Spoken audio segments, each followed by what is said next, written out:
ጎቤ መጣ ከተባለ ቀስ ነው የሚጠፋው። አስቻለው ገባ ከተባለ ጎንደር ከተማ የለም ትግሬ ተጠራርጎ ነው የሚጠፋው። አጋየ መጣ ከተባለ የትግሬ ልዩ ኃይል እየቀዘነ ነው ጠመንጃውን እየጣለ የሚጠፋው። እንኳን ኦሮሞ አንድ ፋኖ ባይዞይ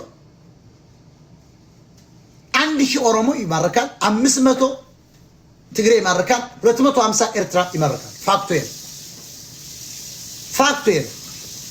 አንድ ፋኖ ለ1000 ኦሮሞ ነው እናሰልፈው። አሁን እናንተ 2 ሚሊዮን ደርሳችኋል። የእናንተ ቁጥር መብዛት በአውሮፕላን ነው በጀት እየተጠቀማችሁ በኦሮሞ ቡናና ወርቅ ድሮን እየገዛ የኦሮሞን ህዝብ የሆነውን አጋሩን አማራን ትገላል። ከአማራና ኦሮሞ ጋር ለማለያየት የኦሮሞ ጽንፈኞች ይሄን እየሰሩ የሚመሩት ደግሞ በሻዕቢያ ነው እያለ አልተጣሉ። ሁለቱም አላማቸው ሪፐብሊክ መመስረት የኦሮሞ ህዝብ ፍላጎት አይደል። ይሄውን ጽንፈኛ ኦሮሞ ትምህርት ቤቱን ማውገዝ ነው ያለበት። በፍጹም ፋኖ እዚያ ውስጥ አይመሽግም። እንዳንተ ቅሰናም ኦሮሞ አለ ፋኖ ጀግና። እኛ ፋኖ ከትግሬ ጋር አይሰራም ማለት እንጂ ወንድሙን አባት ከሪፖርት ብታደርግ አንደሲ በኮፍያ ሁላችሁ ሪፖርት አድርገውብኛል።